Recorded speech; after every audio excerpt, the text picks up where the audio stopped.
and it came out at 50 million.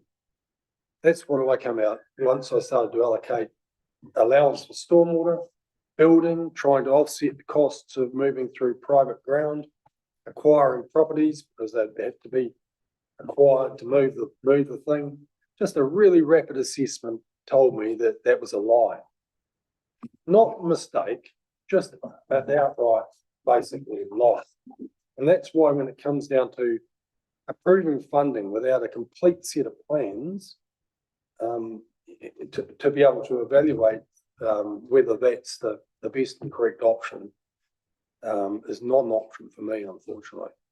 So while I'm absolutely 100% behind the necessity to put the pipework in place, I'm not 100. I'm not, and I concede that there's a need for pumping, a very, necessary need for pumping.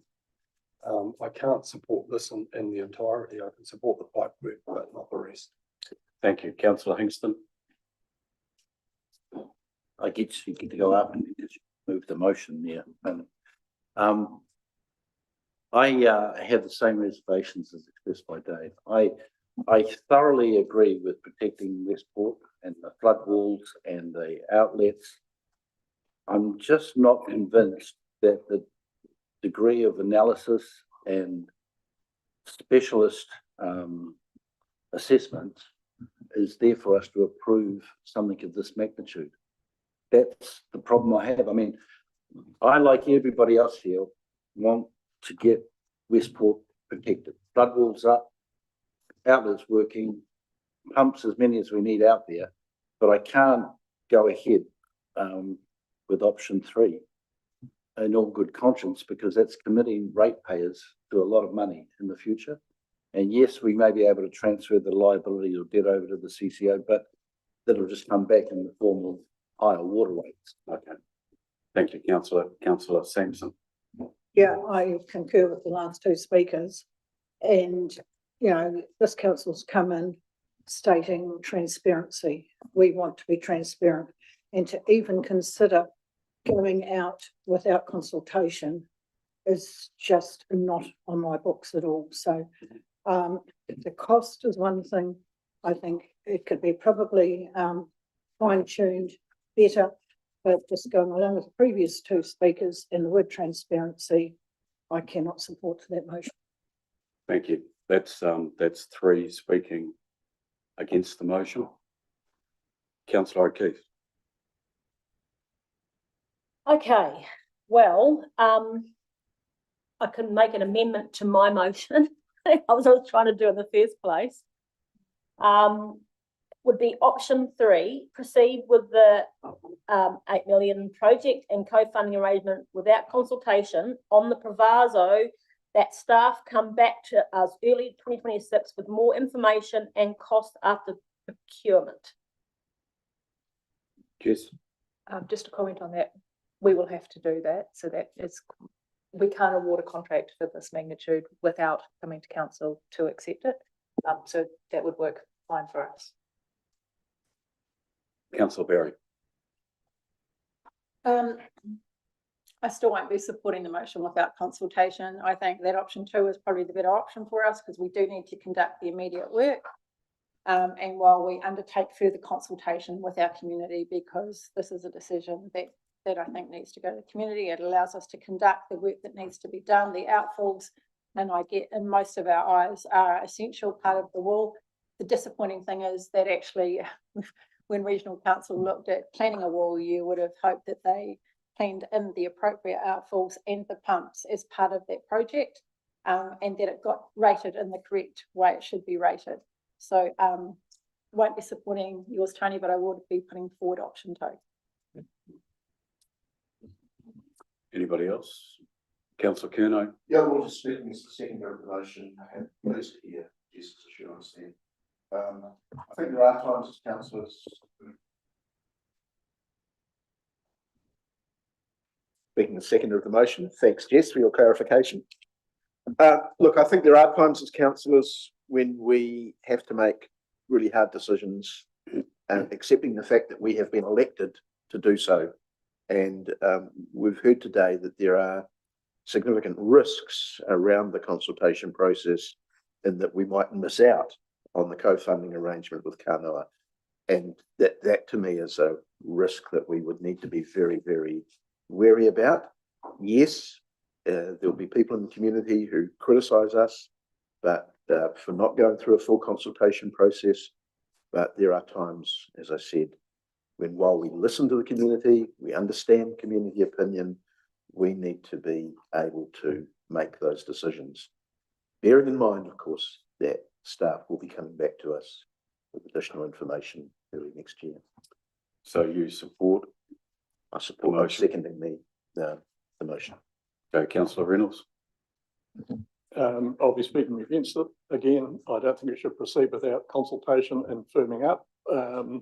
I don't see the need for separate outlets. I see that the pumps can be put in parallel with existing pipes and pump out through the existing outlets, which would cut the costs considerably.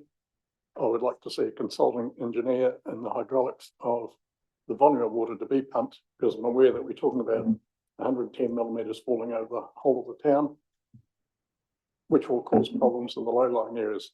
The majority of the town will not be affected by it at all. It's just a few low-lying areas that certainly need protection. And as the motion is, I'll be against it. Thank you. Thank you. Is there anyone else would like to? No? Okay. So the motion on the table from councillor O'Keefe. Caitlin, could you read that back, please? Yes, please. To proceed with the 8 million, the total figure, project and co-funding arrangements without consultation on the proviso, staff come back to us early 2026 with more information and costs after procurement. Thank you. My understanding, councillor Curnow, you have seconded that, and we've had debate and discussion. Okay, so we'll take a vote. All those in favour?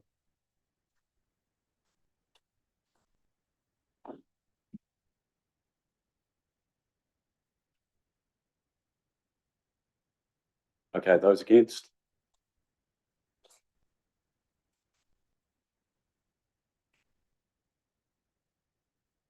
Okay, thank you. That motion is lost. Councillor Barry. I'd like to move that we receive the report and decide on the preferred option being B, option 2, conduct immediate works while undertaking further consultation as part of the 26-27 annual plan before making a decision on the $8,766,225 project with council co-funding. Thank you. Do we have a seconder for that? Councillor Halls. Can I just, Sure. maybe I could suggest that, we need to, with the approval of the person moving it, Deputy Mayor, that we are told that we need to meet a commitment of timeframe for Kanoa funding. I'd be reluctant to lose the funding if we need it, if it's been proven. Can we put some timeframe around maybe making, having better information and making a full decision within the next month? Is that possible?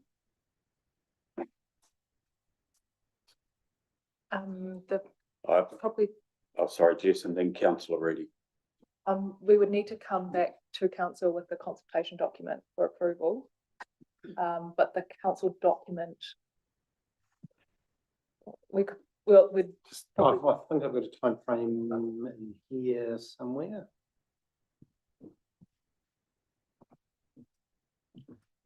So we is can, it the annual yeah, plan? if we bring forward the annual plan, but effectively if we run this consultation independent of any annual plan consultation, we are able to have a statement of proposal to council in the second week of March for adoption. That might require a special meeting. Consultation period mid-March to mid-April, reporting and analysis, which would be approximately 2 weeks, concluding late April, hearings the second week of May, so there'd be another special meeting for that. And that would potentially, that would allow us to have adoption early in June. It puts us really, really, really close to that cutoff. I'm conscious that there will be a period once council, assuming council adopts that, and I'll make that, if council were to adopt it, that the negotiations and discussions with Kanoa become very, very problematic that close to the end, but we'd have to work through that early with them. So that timeframe, effectively the second week of March, having the consultation proposal document to council, would have all of the information that we could possibly get by that time. Okay, thank you, Anthony. I think from my point of view, if we want to make this happen, we make it happen. Okay, sorry, Colin. Councillor Reid. Thank you. Thank you, Mr. Mayor. My understanding, and happy to be corrected, the Kanoa agreement is open until the 30th of June this next year. Is that correct? Yes. So why we have, if we consult on the annual plan and have this included in the annual plan, all this is done and dusted by mid-June. So we're able to adopt the annual plan by the 30th of June or whatever date is closest to that for the meeting. So where is the difficulty in terms of potentially missing out on the Kanoa funding?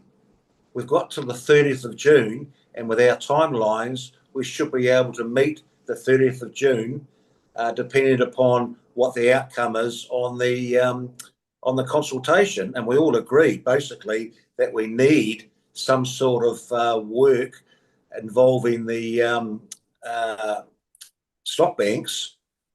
But I can't work out, Mr. Mayor, why this 30th of June is suddenly a big issue. We've got plenty of time up our sleeve. Thank you, Unless Councillor. I'm Thank you. misreading. No, thank you, Councillor. And I think what staff have indicated is that it's going to be a very, very tight timeline. We may have to have a couple of extra extraordinary meetings or whatever in that process. But as going back to what I said before, if this is how we decide to go forward, we just have to make it happen within that timeline. That's my view. Councillor Reynolds. Just a question to the mover more than anything. Conduct immediate works while undertaking further consultation. How do those two line up? You asking me? Well, I'm hoping that the immediate works are the outputs. So currently needed. so through the chair, the immediate works are as regional council progress with their project, we will need to put the pipes in the ground ahead of that, and that's the funding that we had the discussion about earlier. So it's getting an acknowledgement from council that that work is needed to be done regardless, and would be done for some of those walls, even if the outcome of the consultation, the council decision was to go, no, we won't do this, that work would still be done. Thank you, Anthony. Okay, is there any further debate or discussion? Councillor Hingston. I'm going to speak in support of the motion. I think it's imperative that we stop. We shouldn't rush failure, and this is going to have long-lasting consequences for the community. Dave. Okay, well, I can start my little discussion. So I support the motion as tabled by Deputy Mayor. I think the scope, size of funding, and the importance of the project need consultation, and I think we should do our best to make it work within the time frame, because equally that funding from Kanoa is also important. Thank you, Councillor. Is there any further discussion, debate? Okay. So the motion is by the Deputy Mayor that we receive the report and we decide on the preferred option being, let's make sure I get it right. Okay, is option B2, conduct immediate works while undertaking further consultation as part of the 26-27 annual plan before making a decision on the 8,766,225 project with council co-funding. All those in favour?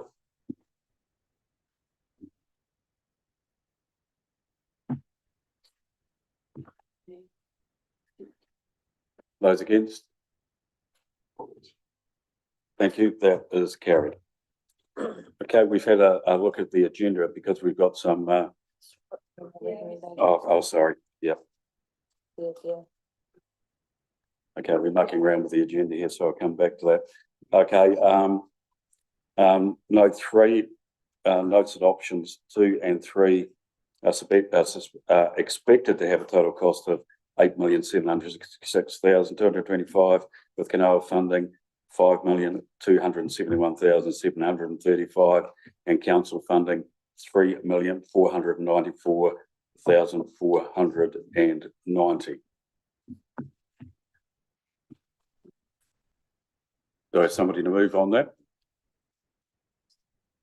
Councillor Barry.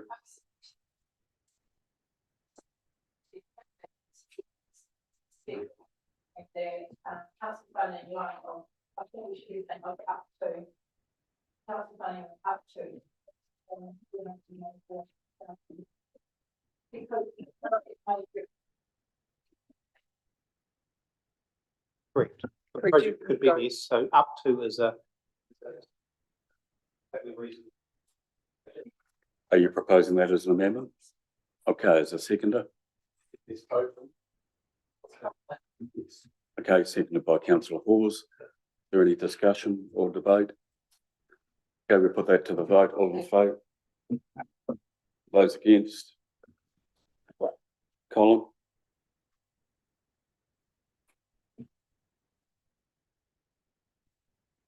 I'm for. Thank you. Can I just have the show of hands again? Okay, we can have a show of hands for, Everybody? against. Okay, and the last item, let's just double check.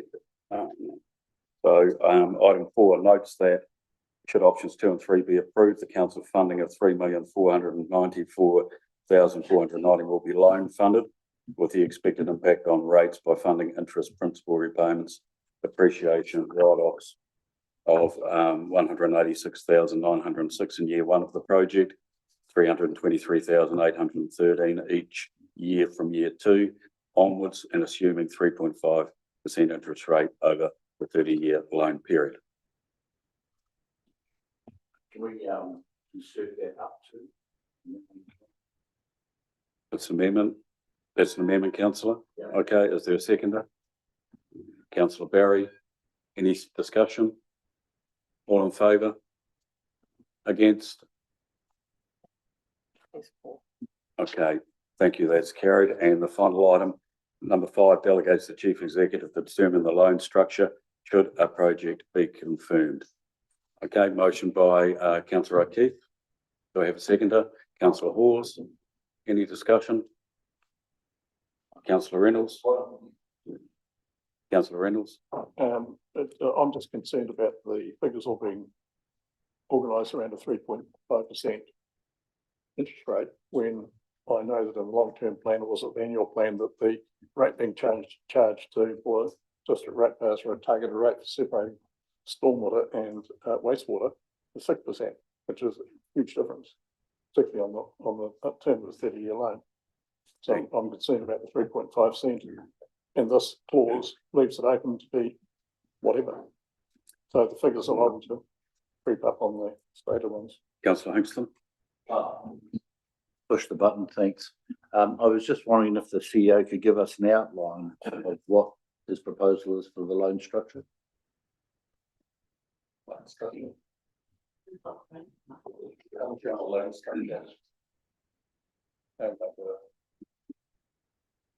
We've looked at it over different years, periods of years. As far as the loan's concerned, if we would need to take Treasury advice as to whether we take a floating or fixed. Generally, it's a floating rate. And that would be whatever it is at that time, and would generally be floated every 3 months, sometimes half yearly. Again, it would depend on the Treasury advice at the time, but you know, we've looked at different year periods. We just have to be careful not doing it too long, because then you never lose your loan balance, and you know, you'll have an effect then on what you can loan in the future. So that's like a mixture of principal and interest. over a floating rate, which are generally more expensive than fixed rate. It is, but remember that when you're getting into treasury management, we also hedge our debt. So we also fix it in at a fixed rate with that hedging. So it could be dependent on what the market's doing at the time. It could be that we're fixing in a lower rate. Sorry, just to follow on, and I'm supposing that the CEO would come back to us before he goes a definitive way, or Well, the recommendation is to delegate the chief executive to determine that. So if you want to make an amendment to that. no, well, I'm happy to trust the CEO. I just wondering if he plans to come back and give us a brief. The delegation doesn't mean. We can let you, yeah, we can certainly let you know what that looks like, but if you delegate it to me, I can come back and let you know. Yeah. All good? Thank you. Okay, is there any more discussion or debate around that? Thank you. Thanks, Dave. Okay, so with that, we'll put it to the vote. Delegates the chief executive to determine the loan structure. Could a project be confirmed? All those in favour? Those against? Thank you, that's carried. Okay, so that completes that agenda item, and because we've got some people waiting in the wings, there's been a rejig of the agenda. We're now going to move to item 5.8, followed by, thank you staff, 5.8, followed by 5.9, followed by 5.7, 5.6, 6.1, 7.1. We can come back to that. Anyway, so we're talking now 5.8, which is adoption of the 22-23 annual report, and I'll pass that over to Simon. Just we'll make sure that auditors are online. Hang on.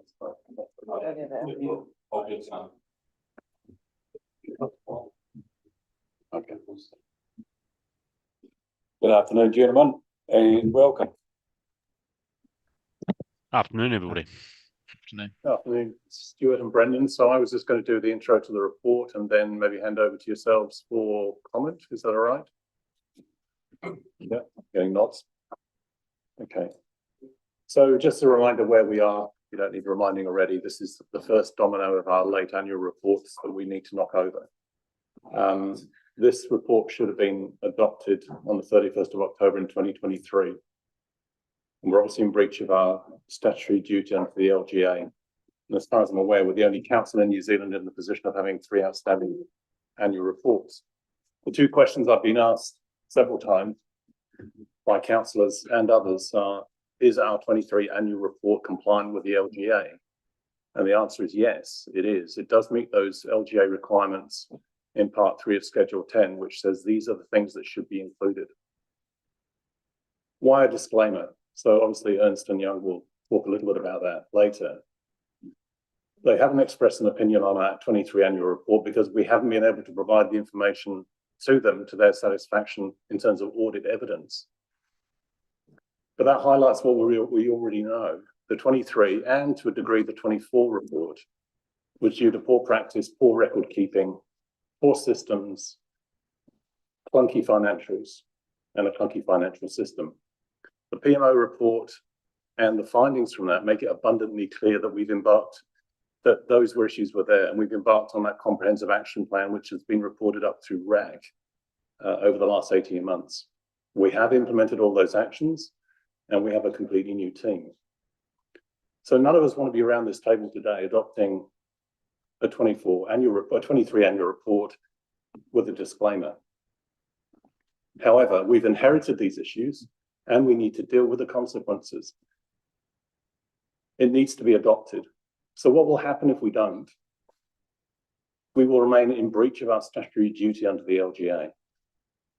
And while there's no penalty under the LGA for not adopting an annual report, there is a risk of ministerial intervention, which has happened, as we know, across New Zealand in the past. So Tauranga had 3 years of of statutory governance, as did Kaipara for 4 years. So while statutory governance is at risk, there are real consequences for our LGFA agreement, which is even more certain. We don't adopt these 2 annual reports, the 23 and the 24, by the end of March, we're going to be in breach of our covenant. And we will have to repay our debt of $32 million, approximately 32. We won't be able to do that because no one will give us a loan if we have 3 years of outstanding annual reports. Again, this will then result in ministerial intervention, I would suggest.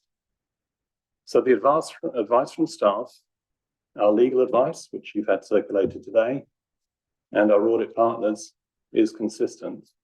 We need to adopt this annual report in order to move forward. And obviously we've talked about the 20th as a 24 update on the next agenda item as well. So happy to take questions at this point, or we can hand over to the auditors and we can just have a series of questions in the round, whichever you want to do. Thank you, Simon. Okay, so why don't we open up for questions for Simon, for the auditors? I wonder whether the auditors want to comment. Yes, sure. Whether Brendan, you wish to speak about the 23? Look, no, I think you've provided a good summary there, Simon, of where we're at today. I think we've all acknowledged the challenges that council has had with significant change in their teams, finance team, and through wider changes within council management, etc., over the last probably 2 years plus. And I think that has generally come is the crux of the challenge that we've had from an audit perspective. Reiterating what you're saying there, Simon, a disclaimer opinion essentially means we haven't been able to obtain sufficient appropriate audit evidence over areas of the financial statements to enable us to conclude one way or another whether the financial information is correct or incorrect. So we are essentially not providing a conclusion on the financial statements. The challenge with that, of course, is I can't issue my audit opinion without council adopting the annual report. And that's probably the position we've been in for a period of time as council staff have sought in their changing staff to seek to find additional information to support balances of a historical nature. And perhaps pause there, Simon.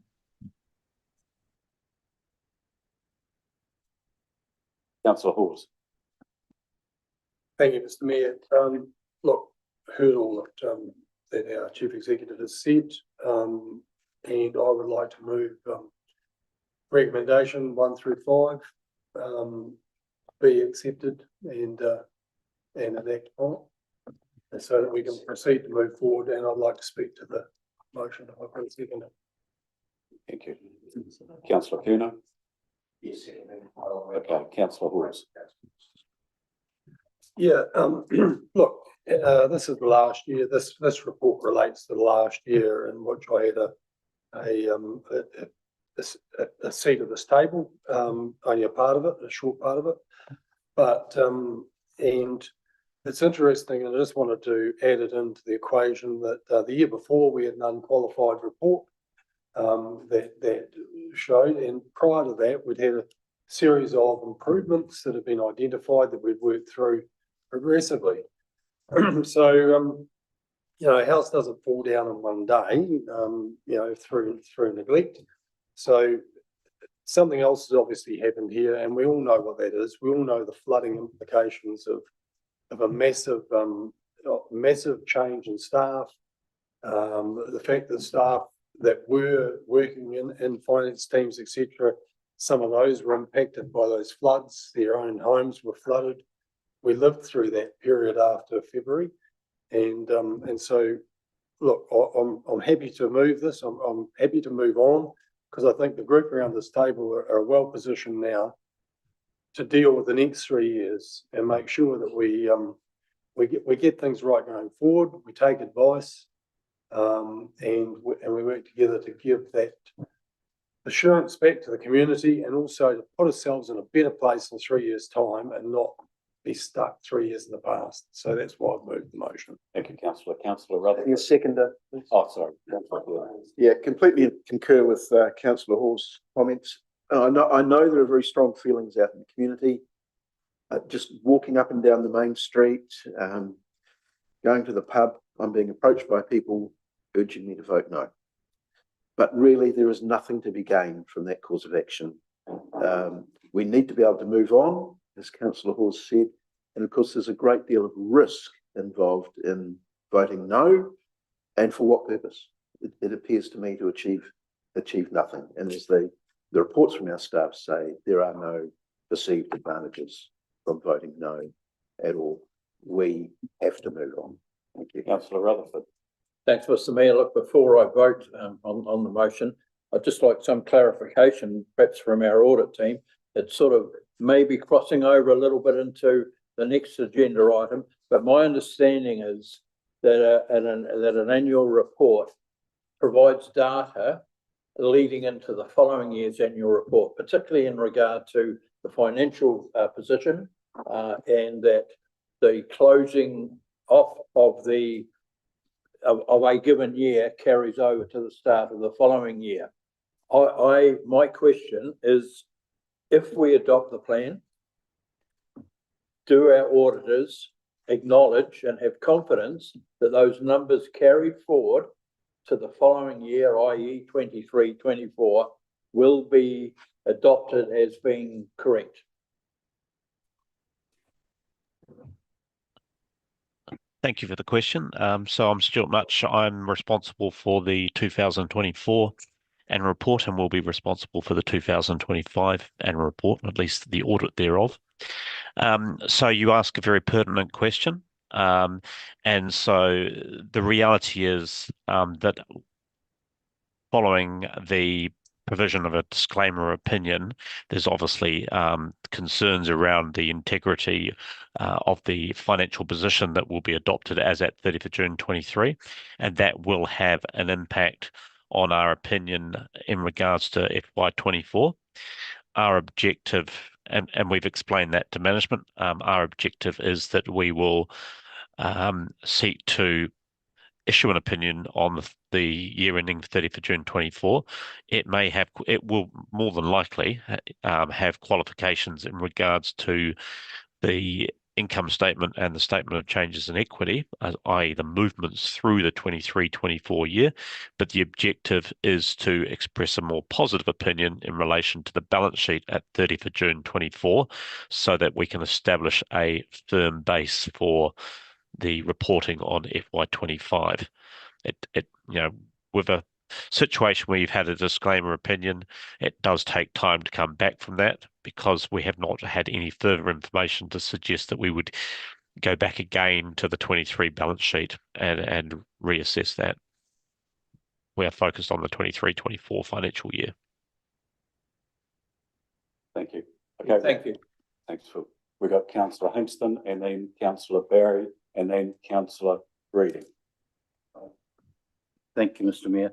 I'm going to vote in favour of the motion, because in reading through the report, I find no evidence of fraud, no evidence of deliberate deceit, no evidence of deliberate misappropriation of funds. And I think the problem of not adopting this earlier was that it left the people, our stakeholders, distrusting of us as a committee, as a council, and distrusting of the council staff and their ability to do their business. There are issues that need to be addressed, like the way we do our financial reporting, the way we carry those figures over, and the way we hold people accountable. But equally, as I said, I'd found no evidence of deliberate deceit or deliberate misappropriation of funds. Yes, there was some issues associated with funds from the project management office being used for things that weren't directly related to the flood, but that was, I believe, clearly a misunderstanding of where funding lines were set and should be applied in the follow-on from the floods. So I would caution anybody that would want to go on a witch hunt in the past. That's going to do nobody any good, and it's not appropriate for this agenda item. What is appropriate is we adopt it, take it in, take the criticism on board, and resolve to do better. Thank you, councillor. Okay, we've got councillor Berry, then councillor Reedy. Stuart, this is a question for you. That there has been some comment out in the community around having to do or needing to do a forensic report. In my mind, the fact that you guys have gone through this process and have picked up the issues is, a forensic report in my mind is a lot of cost. It is really not necessary because we've come up with a disclaimer anyway. I just really want to get your opinion on that. Do you think it would make any difference, a forensic report, to where we've got to now?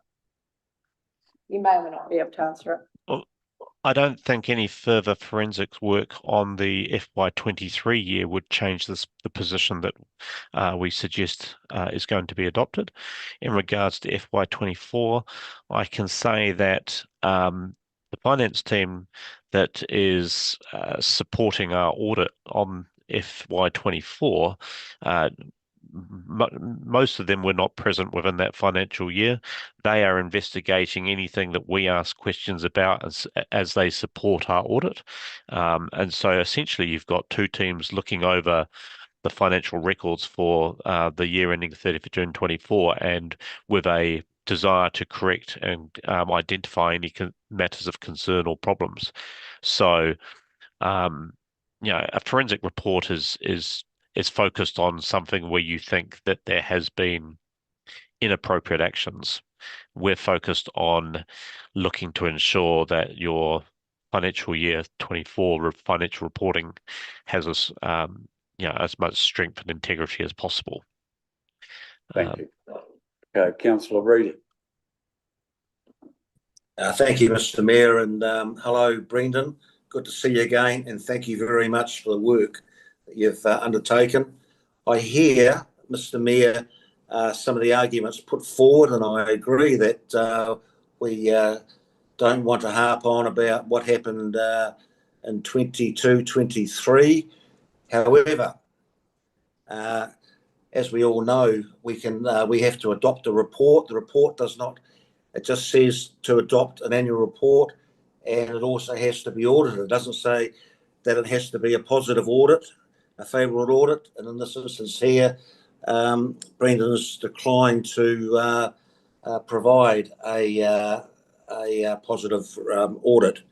However, having said that, 21-22, I did not adopt that report because I knew there were issues around that particular report, and those issues then came forward in 22-23.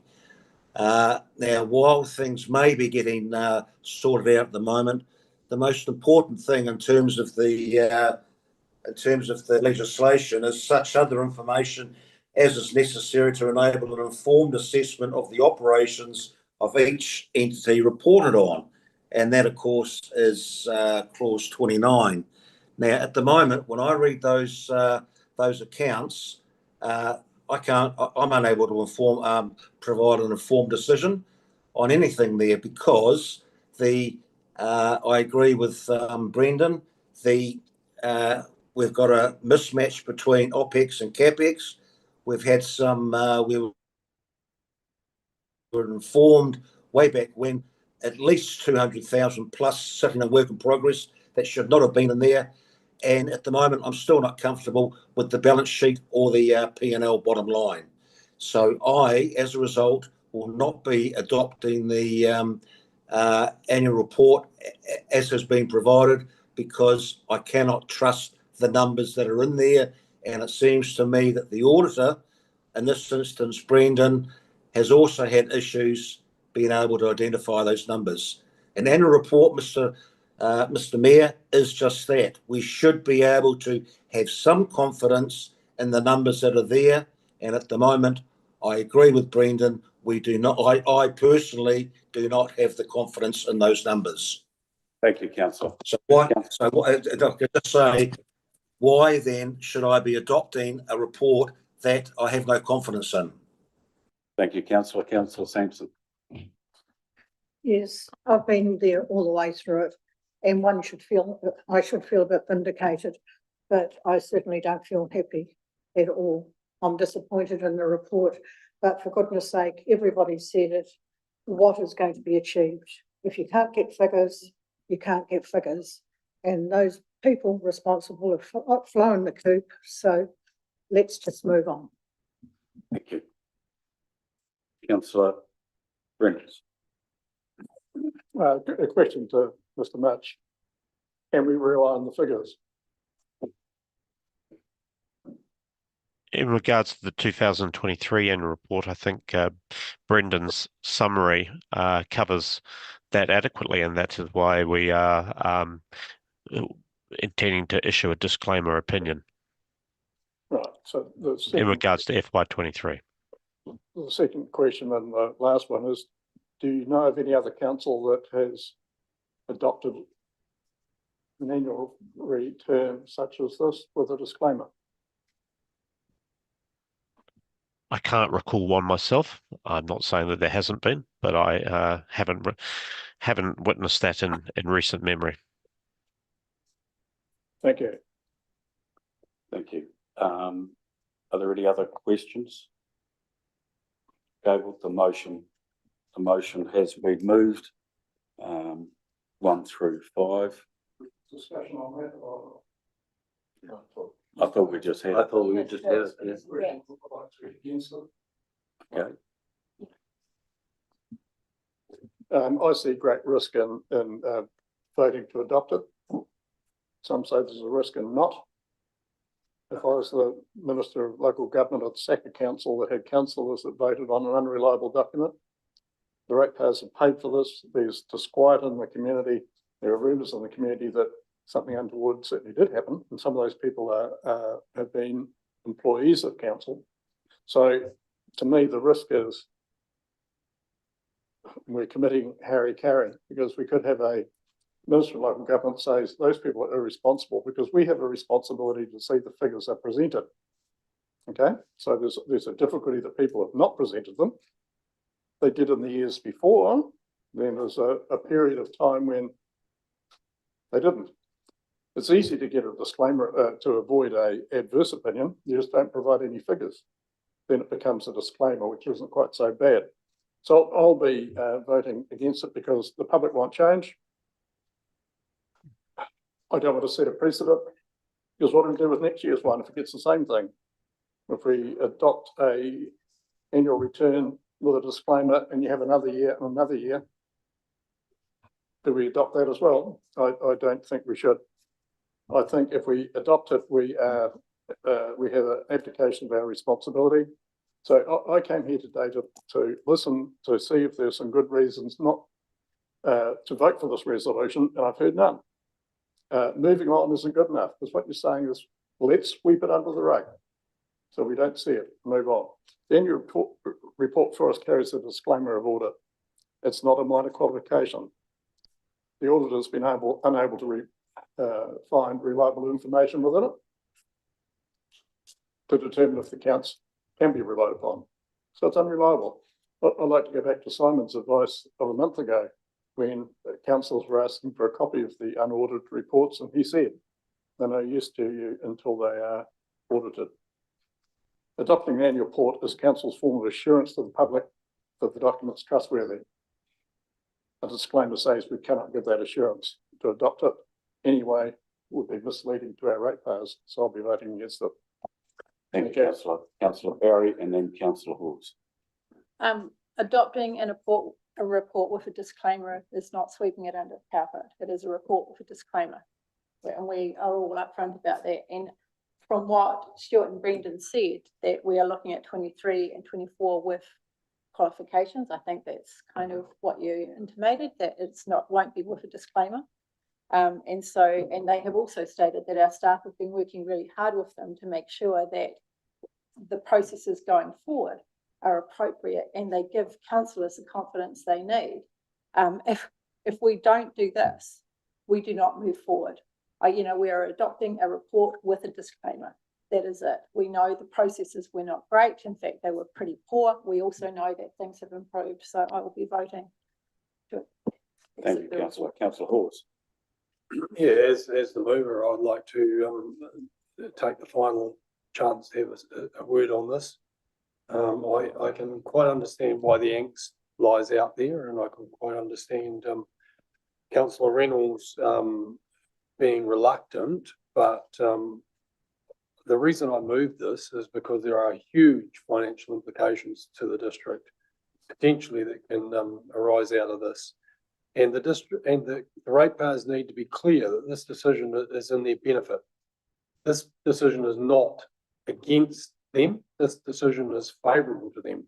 Because if we lose our ability to stay within the local government funding agency, we run the risk of a $32 million bill arriving post tomorrow.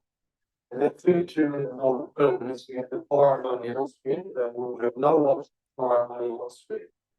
We will end up being bankrupt, and you guys will be out of a job around this table, and that will be the end of the story. So there are implications here that have wider implications for ratepayers, huge implications for ratepayers, and the reason we need to adopt this and move on is so that we work with their best interests in mind.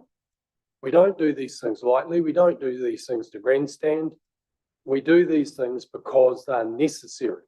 And sometimes people have to stand up and make those decisions that are hard. They've done them with coming in with an open mind and taking on the information available, and they're doing them in the best interest of the district. That's why I moved this motion, and that's why I'll be voting for it. Thank you, councillor. Okay, so I think we've had plenty of discussion on all of that. The motions on the table, 1 through 5. I'm going to call a vote. All those in favour? Those against? Colin? Why are we not running these through 1 through 5? I mean, what you're suggesting to me is that when I vote against, then I'm not prepared to receive the 22-23 annual report. Well, I have received it.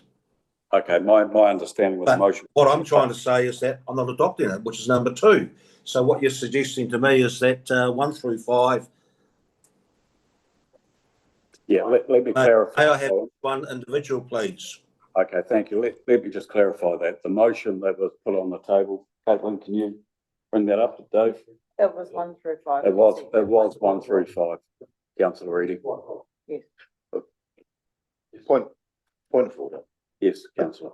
It would have been helpful if councillor Reedy had asked for the motions to be voted on separately, and I believe that can still happen. I'm sure that councillor Hawes will still maintain his seconding as moving of the 5 motion, and I will maintain my seconding of the 5 motion. Correct. And I believe that it should have been that that we that 1 through 2, 4, and 5 were 1, 3, 4, and 5, and 2 was about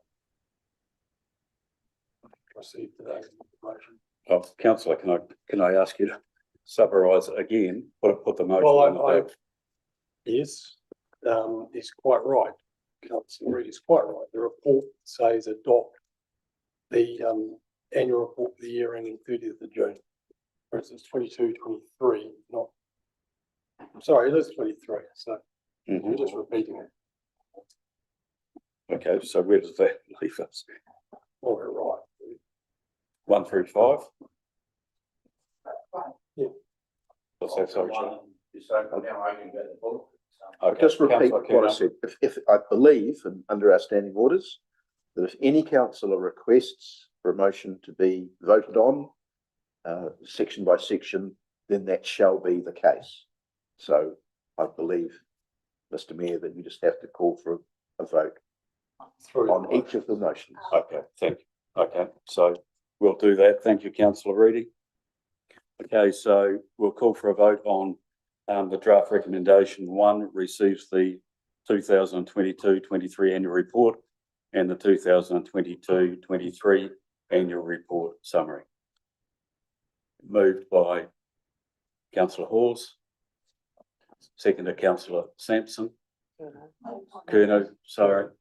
Is there any more discussion? All those in favour? Against? That's unanimous, thank you. Move on to number 2.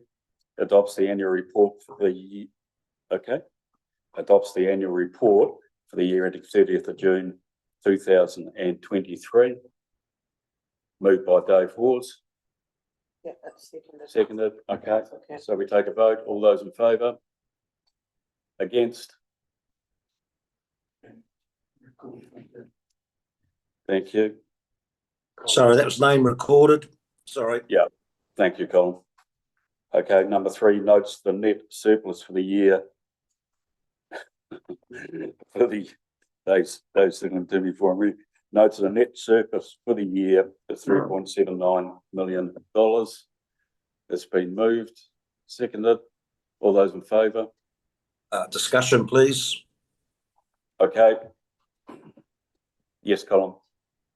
In terms of number 3, note the net surplus for the year is 3.79.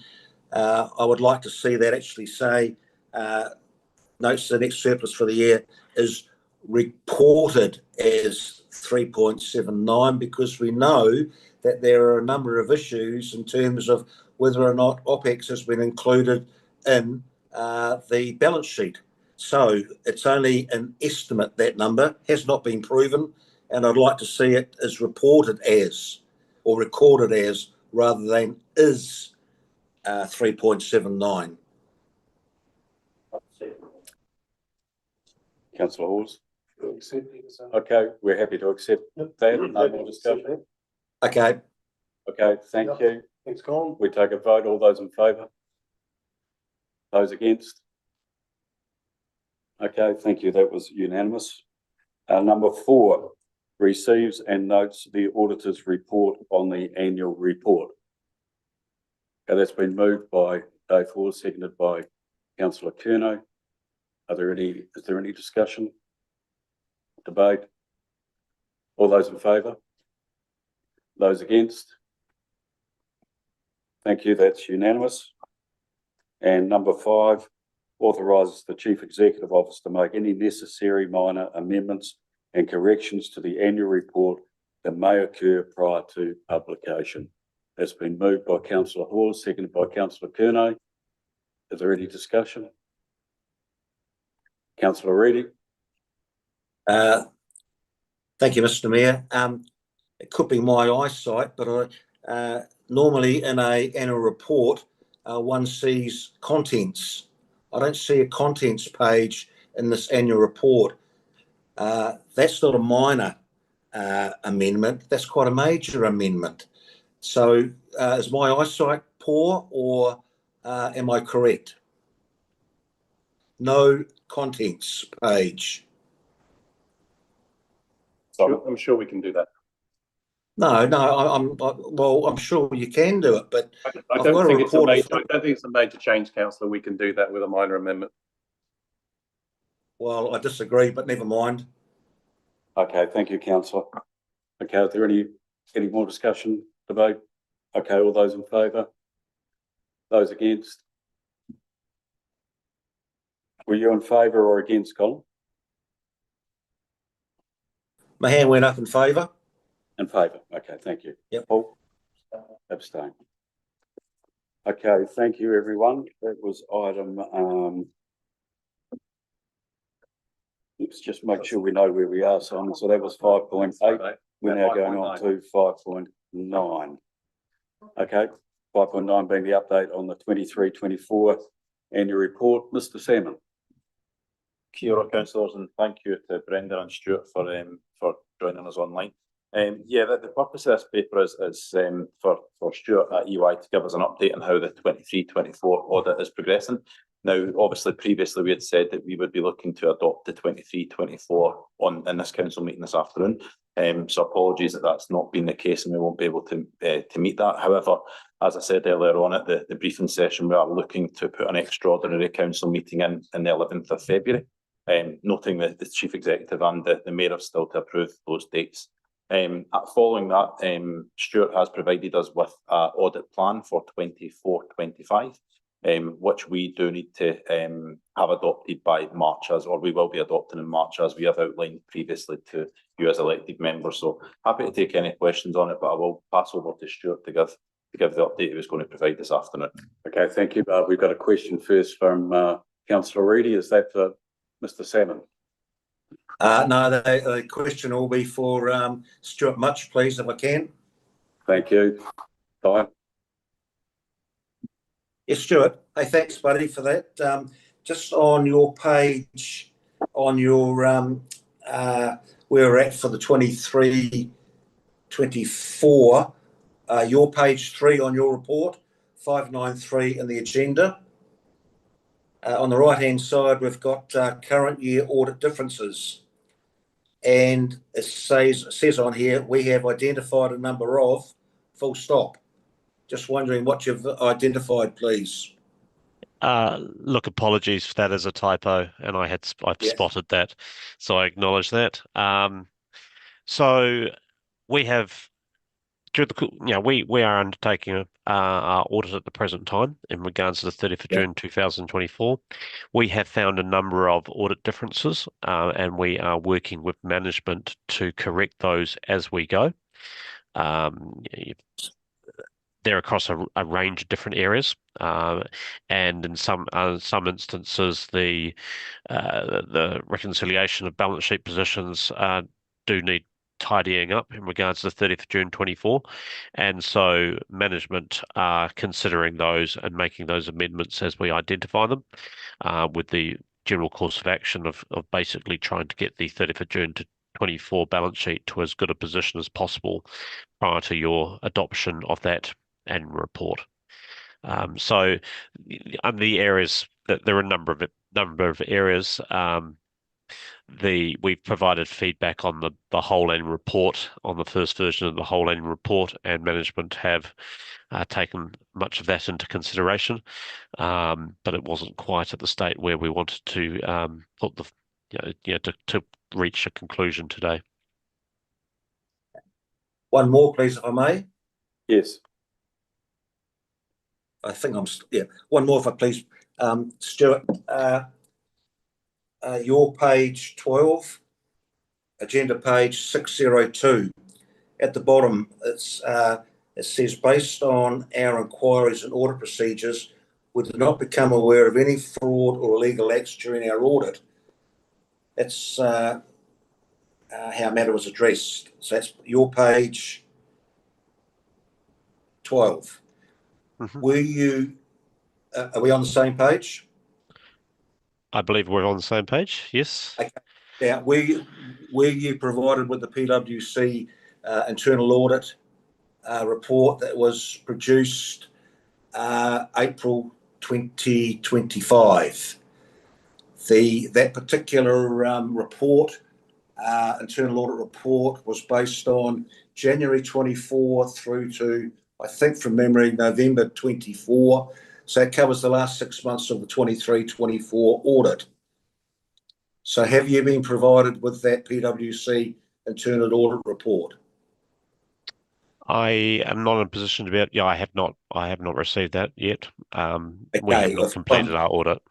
Okay, so if I might add, then PwC picked up a number of issues, especially in terms of some vendor bank accounts being altered and then being altered back to the original. Now, normally that would signal some issues for me as a former accountant. So I just want to flag that with you, that maybe that particular comment there may have to be reviewed, please, because Thank you, Stuart. We will obtain and consider that report. Thank you, Councillor. Okay, thank you. Thank you, Stuart. Thanks, Councillor. Okay, are there any Any further questions? Councillor Hingston? Yeah, when do you think we'll be able to see the report in its full context with a qualified statement by yourself? It's got here expected January, early February. Are we still tracking for that? The meeting that John mentioned in regards to early to mid-February does not sound unreasonable. The opinion will need to be worked through with the Office of the Auditor General. So whenever there is a qualification or any form of modification to the audit report, we need to consult with the Office of the Auditor General to do that. And I will endeavour to do that during January, while our work is being finalised on other elements of the annual report. Thank you. Okay, so are there any further questions? Okay, the motion that the update of the 23-24 annual plan report ought to be received, and that we'll do them one at a time. That the update of the 23-24 annual report ought to be received. Okay, a motion moved by Councillor O'Keefe, second by Councillor Barry. Is there any further discussion? All those in favour? Those against? That's unanimous, thank you. And number 2, that the audit plan for year end for the EY for the 24-25 annual report be received. Councillor O'Keefe, Councillor Hingston, is there any discussion? Councillor Barry? I just want to emphasise the fact with Brendan and Stuart that the community interest around these audits is huge, and the need for us to get them in a timely manner, particularly the 24-25. Like it is essential we get it. We need the trust of the community going forward, and so just want to put a bit of pressure on you. And that's from the Deputy Mayor. Okay, Councillor Hingston? Yeah, just a second. I just wanted to ask a question that and to confirm that in the audit plan from you for 24-25, you will be looking at the errors of 22-23, 23-24, and making some sort of comment as to the progress that we've gone to remedying them, or giving us an outline explanation of how we're tracking and progressing from previously substandard audit results. We are collating a range of what we would call report to management points in regards to our current FY24 audit. We will gather those up. We wouldn't normally do audits kind of almost simultaneously, but it will actually put us in a position as we complete the 25 audit in February and March to be able to compare and contrast. So I will utilise our reporting on the hopefully we will complete that by 31 March 2025 in regards to FY25. Sorry, by 31 March 26 in regards to FY25, and we'll be able to reflect back to members the progress we have seen when we're comparing 30th of June 25 with 30th of June 24. Thank you, that's good. Thank you, Councillor Hingston. Okay, is there any further discussion or debate? Okay, with that, we'll put it to the vote then. All those in favour? Those against? Thank you. That's carried unanimously. Okay, that's item 5.9. We're going to move now to item 5.7. Thank you. The agenda we've moved around in case anybody's thinking I've lost the plot. No, we're going to 5.7. We'll come back to 5.6. Okay, sorry. Okay, Brendan, Stuart, thank you. They've gone. Okay, I'll send them a note. Thanks, Shane. Okay, agenda item 5.7. Thank you, Mr. Salmon and Leslie, for that, and Simon. Item 5.7 is the Arawati Cultural Display Report, and we have Jess back at the table. Over to you, Jess. Hi. So this is an information paper. We discovered when I first started, we discovered that there had been a historical commitment as part of the water trunk main project to install, at the time it was a pōwhenua on Stevens Road to signify the intrinsic value of fresh water to Māori. A deed of gift was paid paid from council to Ngāti Waewae for $20,000 for the carving of the artwork, and it has been finished. So this is to just get you up to date with what has happened in the past, what's been agreed on and decided on in the past. What we do need to do now, though, is progress this and honour the commitment. And to do that, we would like to tie into the stop banks again. And it turns out that it's not a pōwhenua, it's fishing baskets. And so we thought the Arawati stop bank was a very good opportunity, once it's constructed, to put this artwork on there in a reasonable location that's actually visible to the public. To do that, it's a very rough order of costs again. I've provided at around about $70,000. So yeah, there's no decision specifically that we've requested, but I want to inform you so that once we actually install this, an unveiling is not a surprise as well. Okay, thank you. We'll take some questions. Colin, listen to me. Councillor Reading. Thank you, Mr. Mayor. Page 361. So what I'm hearing, please, Jess, is 72,000 is the all-up cost? That would be the cost from effectively now to completion. There has been $20,000 of cost to date, with a deed of gift between council paying Ngāti Waewae for the carving, which I haven't included in that amount. Correct. So we're looking at 72,000. Now, how much of that? Why do we need a project manager for such a small task? And how much is the project management of that 72,000, please?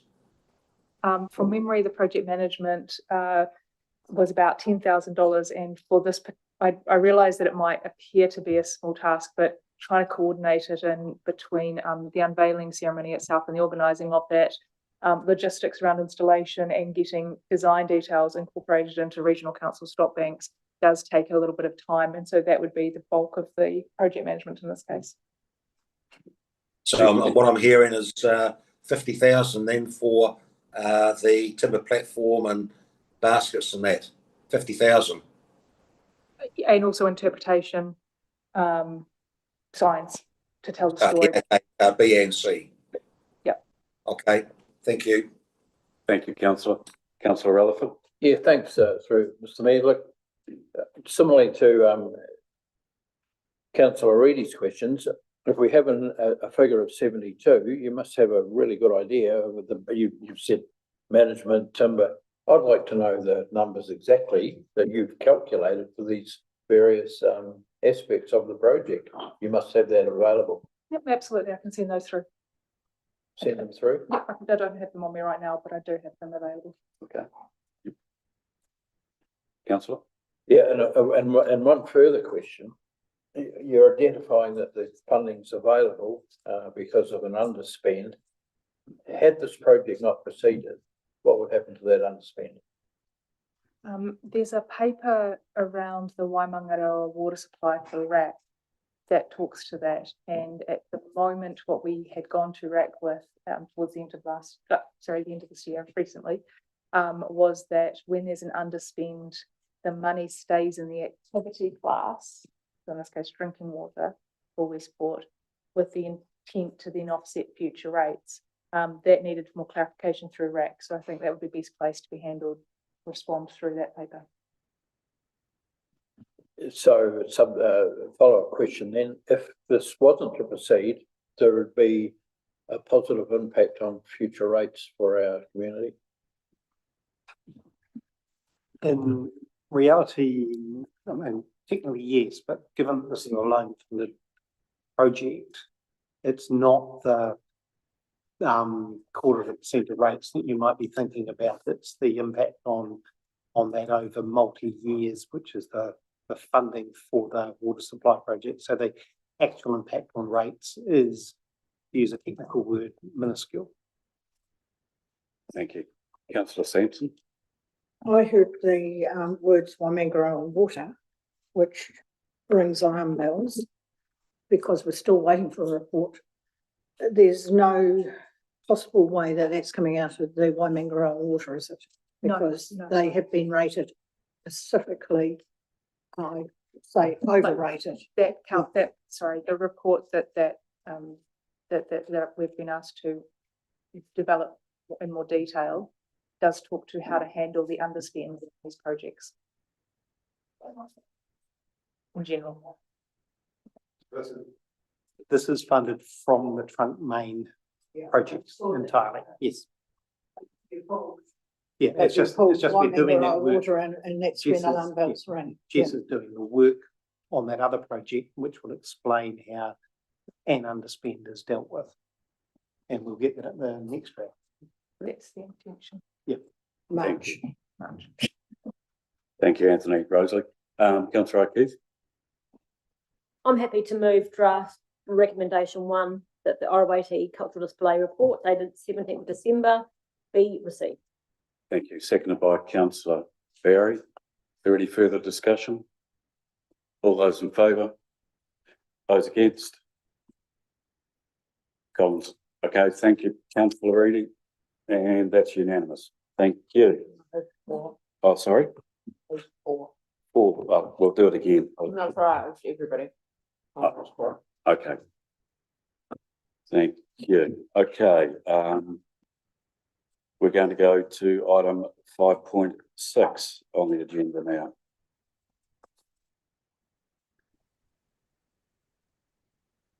Okay, item 5.6 is the Resilient Westport Adaptation Fund by Penny Picton. Over to you, Penny. Welcome. Thank you, Mr. Mayor. Just briefly, this paper is to advise Council of the decision that's been made by the Resilient Westport Steering Group and DIA to reallocate $2 million worth of adaptation funding from BDC to the Regional Council.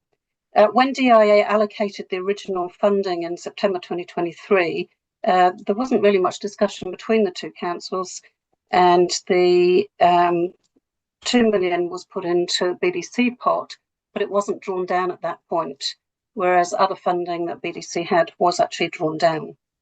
Over the last 2 years, we've had many discussions on criteria around that adaptation fund. It's basically for properties that are outside the wall and still at risk from flooding and may require mitigation measures to protect them. We looked in depth at what's happened in Tairāwhiti and Auckland and the mitigations that were put around property up there. Obviously, there was very different criteria up there because they actually categorised properties, whereas that didn't happen in the Westport floods. There was a lot of administration around all of those funding avenues and a lot of complexities around them. And given that Regional Council had several discussions with most of those householders, it was decided that it would be better to reallocate that funding and put it with Regional Council to have those engineering discussions with property owners around what those mitigation solutions would be. So it was agreed that Regional Council would look at those properties, and obviously we won't know the full extent until we have the final wall designs. Once we have those final designs, we know exactly which properties that we need to further protect.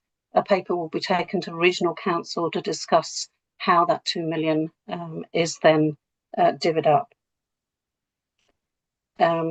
So really there's no decision to be made, it's just to advise that funding is moving, and BDC won't have the issues of the administration of that funding, which is actually a positive for you.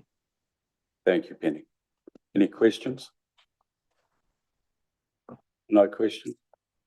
Okay, well, I'll put it to, the table then, that the Resilient Westport Adaptation Fund report dated 17th December 2025 be received.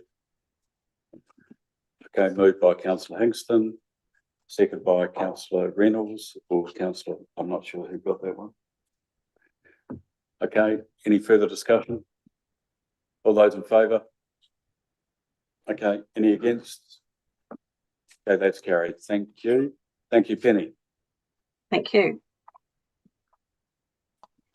Okay, now we're going to, according to my run list here, we're going to 6.1. Where are we, Catherine? Okay, 6.1, Mayor's correspondence. I'm sure you all read it. Okay, the recommendation of the Mayor's correspondence report dated 17th December 2025 be received. Councillor Rutherford. Thanks, Mr. Mayor. Extremely disappointed. The actual headline for this is the Mayor's report. I don't believe this is a Mayor's report at all. It's a very brief summary of some correspondence you've had. I'm extremely disappointed that we're not seeing a report from you in here. You've been in the role now for 60 odd days. The tradition is that you do report back to this table on activities undertaken. Give us a bit of an insight. I know this morning we talked a little bit about mayors and chairs stuff. Traditionally, the mayor would report back about those discussions and give us a bit of an insight to what's happening, so we know what's going on in our world, and give us the ability to ask questions about it. That's not happening here today. Thank you, councillor, for that feedback. And there has been a lot going on recently, as you're aware. The briefing this morning was designed and presented by Simon to brief you on some important and critical things that have been happening. And I thank Simon and staff for pulling that together.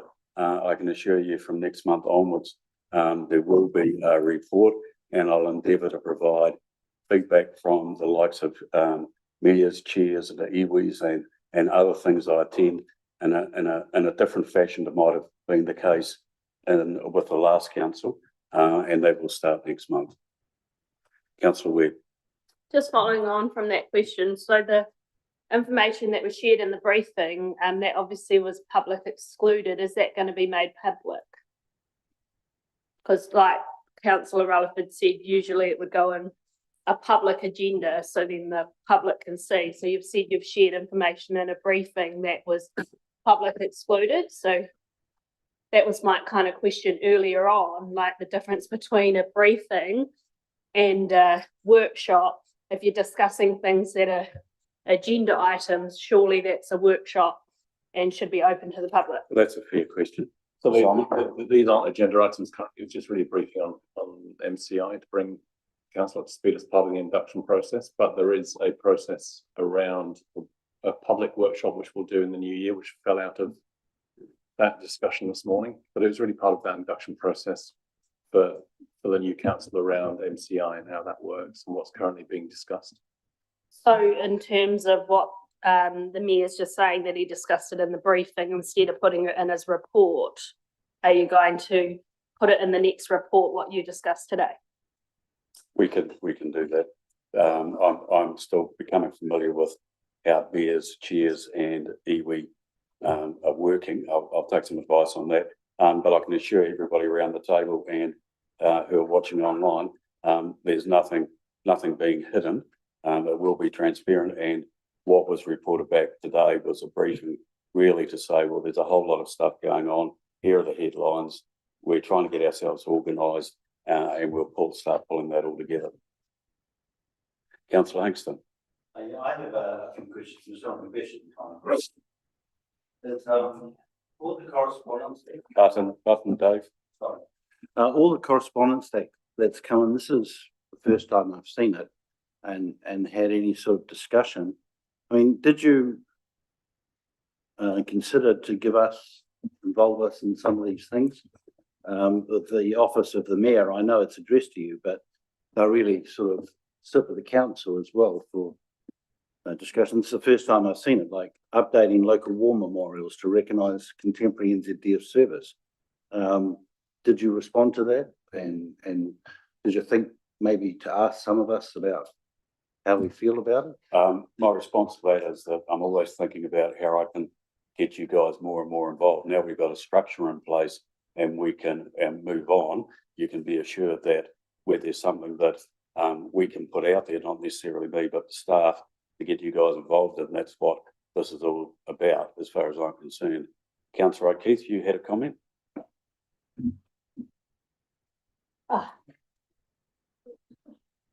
No. If I can give you an example, Councillor Hingston, emergency management, etc., which you're going to be, in a new appointment, lending a hand with.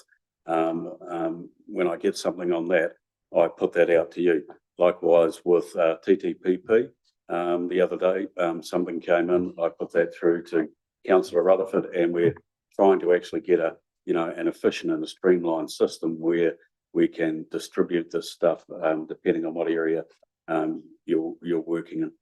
Yeah, because I know there was also one from a minister inviting some discussion on advancing of business and council's involvement in empowering businesses and letting them go forward. And that's the first time I saw that there's an invite to yourself, but also some of us who might be representing businesses and or council. Oh, entirely correct. And now we've got the structure in place. We've got a group within there that'll be focusing on that sort of thing.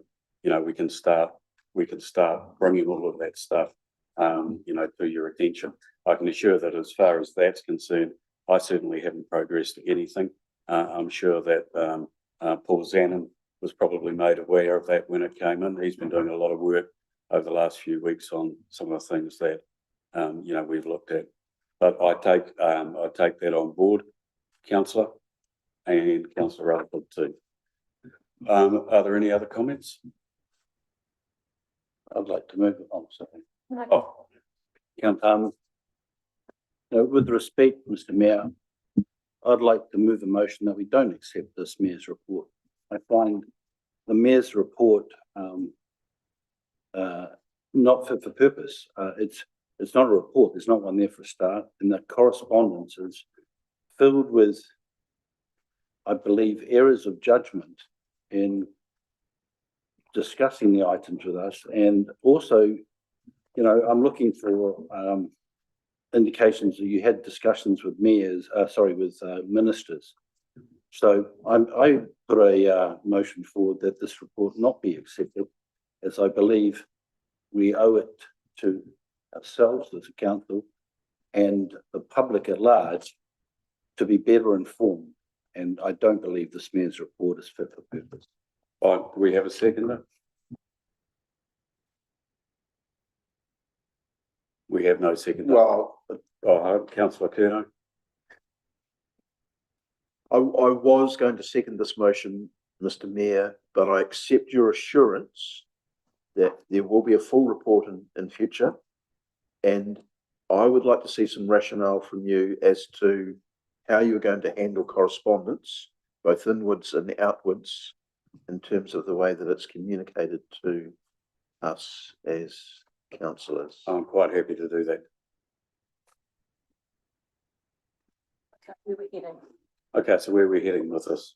Well, if I don't have a seconder, then I don't have a seconder. Okay, Councillor O'Keefe, that motion's lost. Councillor O'Keefe? That's not? Lost. Okay, thank you. Oh, okay. Sorry, Ray, can you just repeat what you said then? I said the motion wasn't lost because it wasn't voted on. So the motion, yeah, thank you. The motion was never voted on because Okay, it didn't have a seconder. Therefore, it wasn't lost. Thank you very much for that clarification. Okay, Councillor O'Keefe? I don't second that, sorry. All right, I'm by myself. Okay, thank you. I'll move the Mayor's correspondence be accepted. It's up for just accepting that's the correspondence. Yeah. So I'm happy to do that.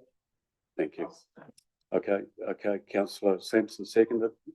Any further discussion? Yeah, I got some discussion. Mhm. Okay, if we're going with this, and this is said with all due respect, Mr. Mayor, you need to do better by the council in your communications with the stakeholder and with the news media and with us. I feel like I've been kept in the dark about a lot of these things. And then I pick up snippets of information coming from various one-on-one meetings. And I see emails isolating councillors and saying that they shouldn't be speaking on certain issues that they're not qualified to speak on. And I just think that is the wrong approach to take. And this is my earnest counsel. This is not meant to overly criticise you, but I believe you need to do a lot better in the communication strategy, particularly with the media, but also with us. And I take you at your word when you said you'll do better with more mayor's reports, but I'd leave it at that. But that's my reason for wanting to have this discussion, that we seem to be having a discussion behind closed doors, but we're not taking an open session. Well, thank you for that, councillor. I disagree. Councillor Sampson. Just to put your mind at rest a little bit, Councillor Hingston, over the years, we have not had any reports from the mayor, and that has been probably in the last 10, 15 years that has happened, which is good. And I think we do have to take on board that our mayor is new, coming up to speed, he acknowledges it, and has said that it's going to be better. But over the years, it has not been as good. And I think we have to give a little bit of leeway for people getting up to speed. So I am sure that we're going to end up with the council that we've got now wanting what we want, and we'll get it. Yeah. Thank you, councillor. And you know, might I say, I appreciate the feedback, and like with everything that I could have consulted you with around the table, I am confident that I have to date. That doesn't mean everything's been perfect. There may have been some things missed, but Dave, as you know, we had a very long discussion last week on a couple of matters, and it's difficult sometimes to get around to everybody. If I was in my own job, I'd be sending out many more emails and have you all on conference calls, but I'm aware that you've all got lives as well. So I'm trying to, you know, work within a system, not overload you. But I take what you say on board. Thank you, Rosalie, for that feedback too. Councillor Webb. I just want to dispute what Councillor Sampson just said, that we haven't had any mayor's report. We've had, in the last 3 years that I've been on council, we've always had a mayor's report, Mayor Klein. And the way he worked his correspondence is that it was inwards correspondence. We chatted about how we were, you know, how he as our representative was going to respond. If it needed more timely response, he would have emailed that when it came in, knowing that it was going to be, you know, a few weeks away from the agenda. So I really dispute that we haven't had a mayor's report. In Jamie's or Mr. Klein's defence, that I felt like he did quite a good job updating with us. They were quite comprehensive. He talked about stakeholder meetings that he did. He even, for a tight period of time, used the Westport News to have a mayor's column each week updating the public. So yeah, I just wanted to correct Councillor Sampson, and that's not quite correct what you said. Thank you, Councillor Webb. I recall the mayor's column in the Messenger rather than the Westport News, but Councillor Sampson. Sorry, you misinterpreted me. I said in the last 15 years or so, we've had a prior to that, we didn't, and you're exactly, 100% right. But yeah, at one stage we didn't, and it probably was 15 years ago that it started coming in, and I could probably name the time, but I don't think it's appropriate. Councillor Barry. Just conscious of there is a lot of stuff happening at the moment, and you have been in multiple meetings around different things, but they are all important things. And even the briefing this morning, we have some councillors that weren't able to make it, and so that information probably does need to be transferred into a mayor's report. We've already talked about this and you've We said that yes, you will do it going forward. But I just think it is really important to also note that there are meetings that go on outside of this meeting, and when it's something that needs to go out to full council, then it needs to go out to full council, but often we don't get it until we're back here around the table, and so it is through probably the Mayor's report and the CE's report we get that information, the opportunity to discuss it. If it needs more timely attention, then I would expect that something gets sent out earlier. Yes. Sure. Yeah. Thank you. Councillor Kerno? It's just clarify something really, that the Mayor's report is not just a report to councillors, it's a report to the whole community. And I think it's just worth reminding you that you are accountable to the whole community. You've been elected, and that people do expect to have some knowledge of your activities as mayor, maybe your opinions on various matters. So I would urge you to communicate through the council, but also to review your the communications that you have with the news media. I've been trying to communicate with the news media, and I'll continue. There is an open offer on the table for the Westport News editor to come and talk to me about how we might do things better. I've been trying to do that since the middle of the campaign, and I'll keep on trying to do that. But what I will say, Councillor Kerno, is that really it's my prerogative whether I'm prepared to actually put my opinion out there or not. As mayor, certainly I'm there to report what council is doing, what decisions have been made, what information we've got available. When it comes to my personal opinion, I'm under no obligation to make that public. In other words, it's not my job to speak for, in my opinion, decisions that council may or may not make. Councillor O'Keefe. There's been quite a lot of discussion about this. Can we vote? Is everyone? Yeah, sure. Okay, thank you, Councillor O'Keefe. Okay, with that having said, we'll take a vote. All those in favour? Those against? Abstention. Thank you, Councillor. Okay, now where are we at? Give a breath here. CEO's report. Thank you, Councillor Hawes.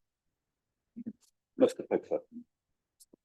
Thank you, Mr. Mayor. I'm happy to talk to any of the points in the report.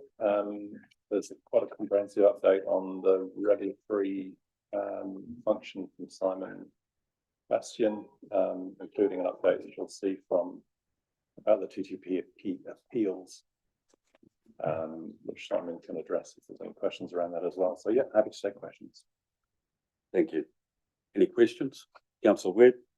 Just in terms of the RMA reforms of that, is it, being a new elected council, is the council going to train, get people to train as commissioners, or what's our stance on that?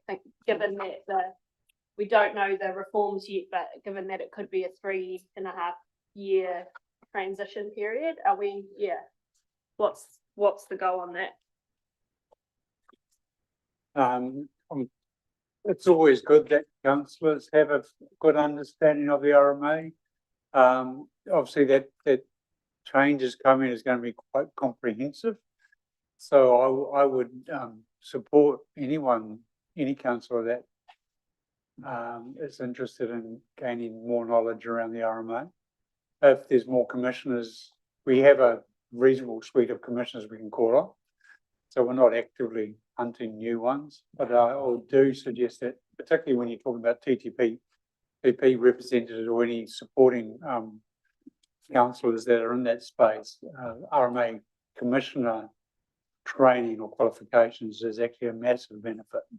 And particularly if you look at the future of a unitary council under the huge asset when you are talking about regional council program of work as well. So yes, I would support further conversations around that. Thank you, Councillor Rutherford. Thanks, Mr. Mayor. Look, thanks Simon for a pretty comprehensive report here.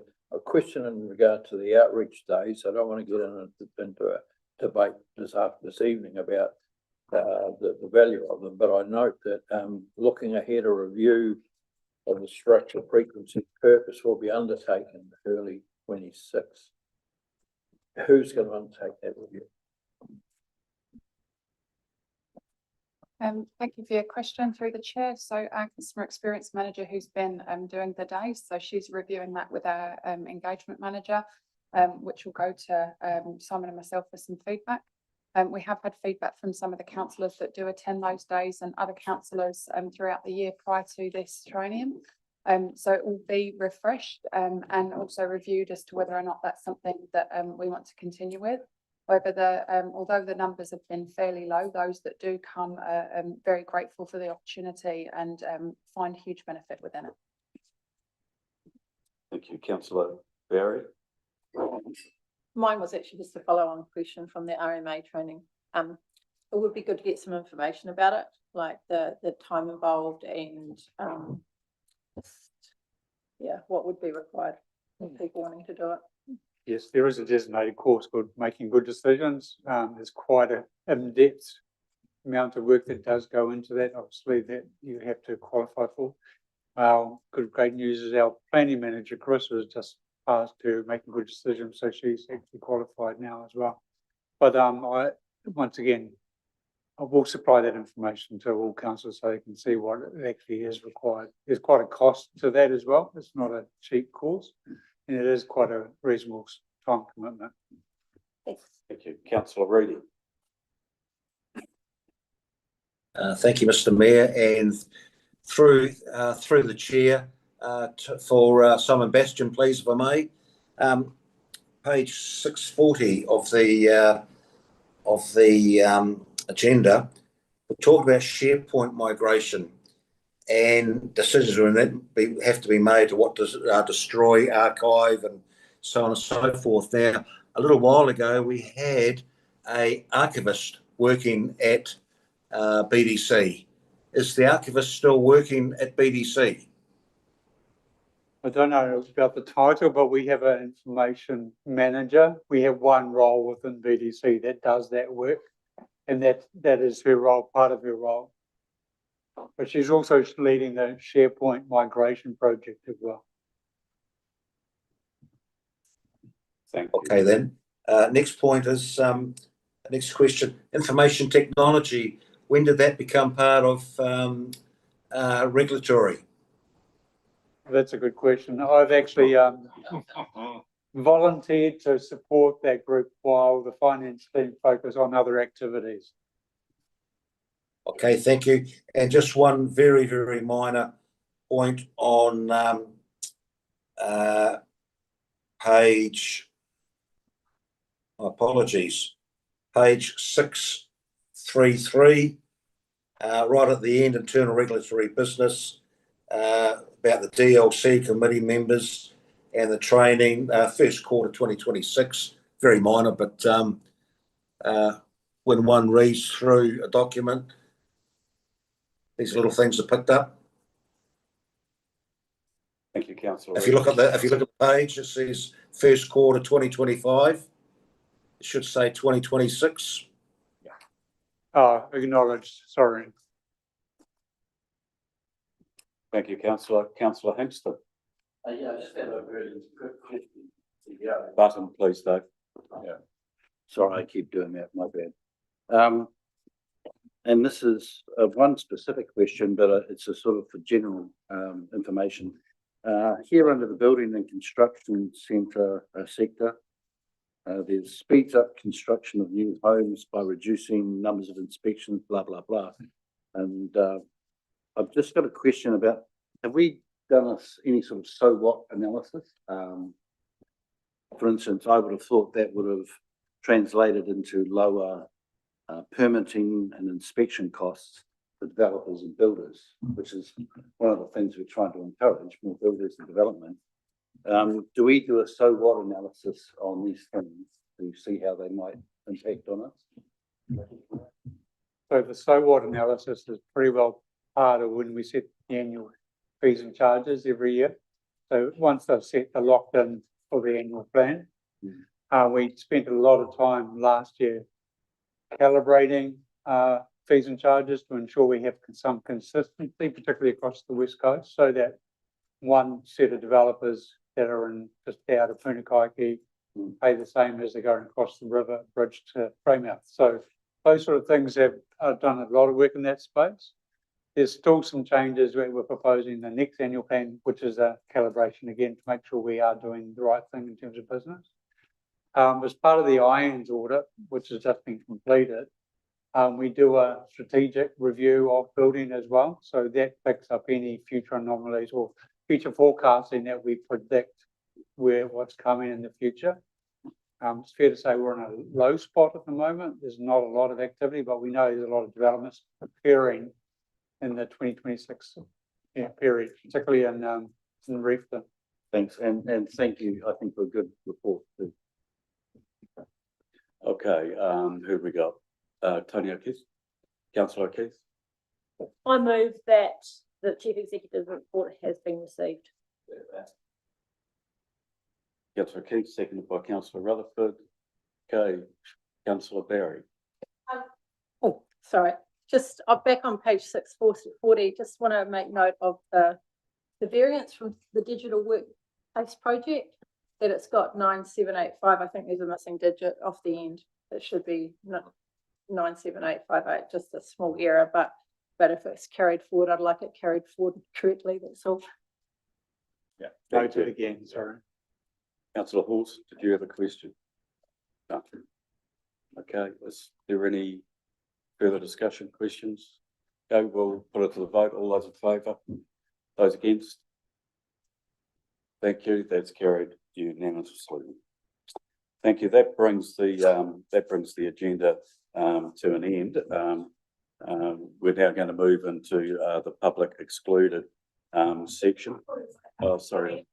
Public forum. Oh, sorry, yep, okay, where have we got that? Okay, thank you, Councillor Webb.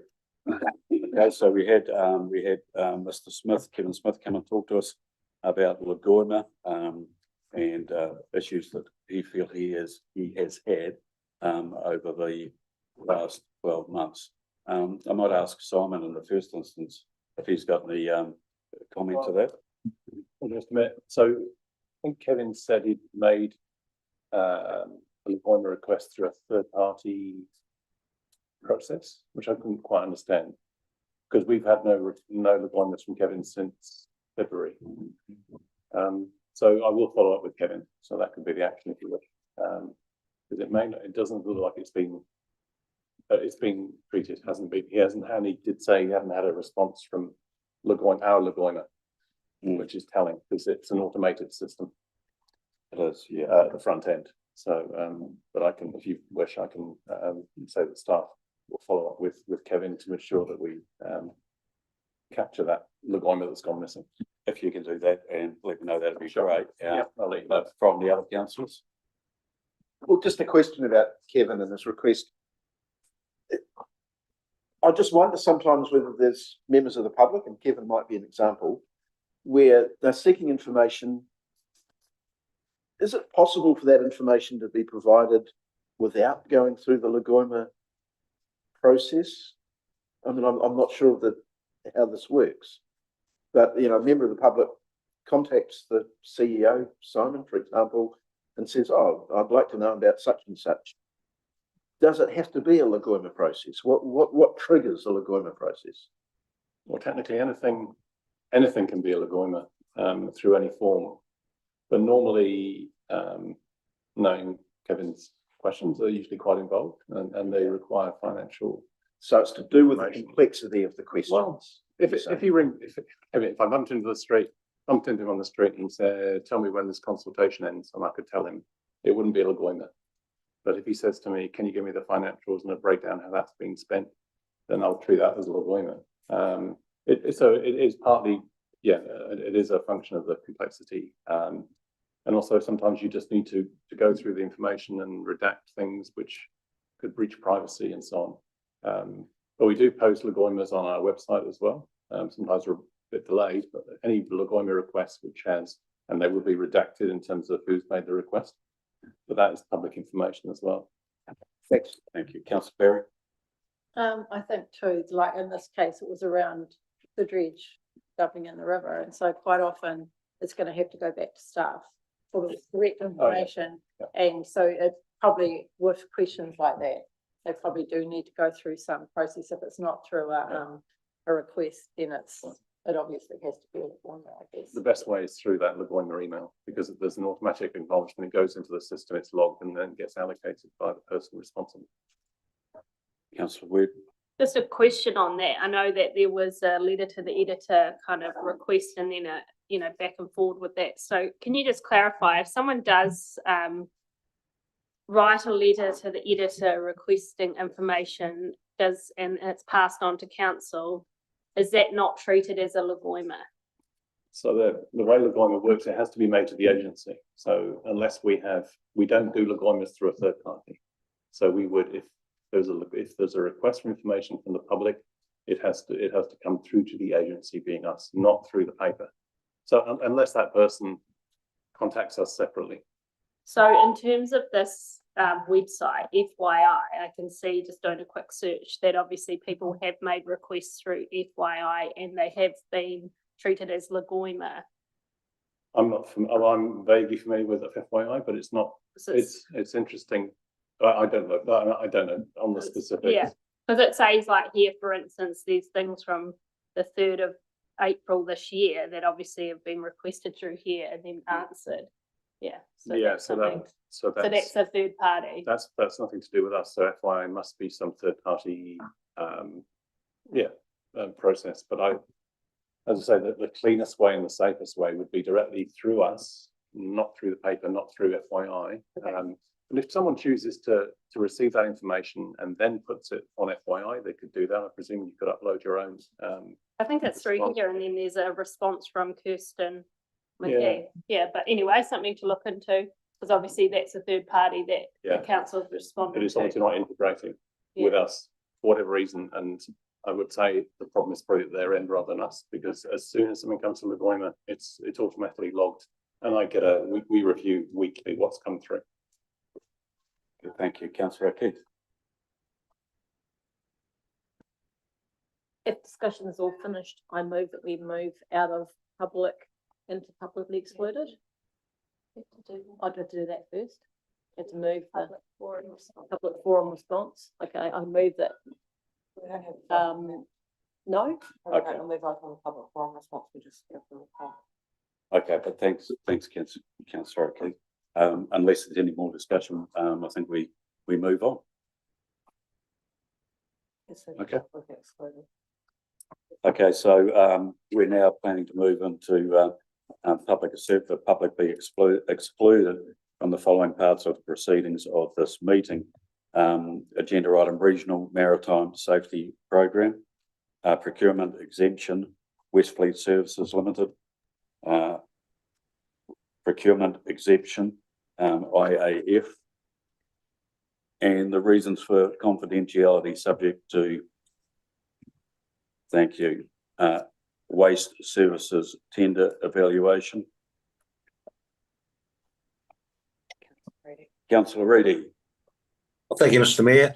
I'm not sure if my clock's correct, but have we been going for another 2 hours? Sorry, I'm just since the previous break. Have we been going for another 2 hours? Yeah, probably. Caitlin? Yes, we have. Thank you for reminding us, Councillor Reedy. So we'll adjourn for let's just Councillor Reedy. And one other as well, please. I know it's a bit longer to go, but remember, meeting duration cannot go for more than 6 hours without agreement. So that's 4.2 standing orders. So you might want to give that some consideration as well, please. Yes, thank you, Councillor. As soon as we have finished and we're ready to move into public excluded, we'll take that break. Thank you. Mr. Mayor, I don't think that's what Councillor Reid is alluding to. I believe we need to move that we extend the time of our meeting. Oh, okay. Pretty sure that's the case. It's Councillor 6 O'Keefe? hours. We didn't start till 1:30. Yeah. So 7:30. Councillor O'Keefe. Okay. I move that we move out of public meeting into publicly excluded. Thank you. That's seconded. Any more discussion? Thank you very much. All those in favour? Those against? Thank you, councillor Reading. And I'll call this meeting to a close. Sorry. Yeah, that's fine. I'm going to adjourn the meeting. Okay, we will take a break and we will resume. Guys, I'll Councillor just- Curnow. I'm sure that the motion to exclude the public will state the reasons in the minutes, won't it? It will, Yeah, and good. Very good. I've just stated them too. So how long we adjourn? Okay, we'll adjourn for 15 minutes. 6:15. Thank you. Thanks to the public.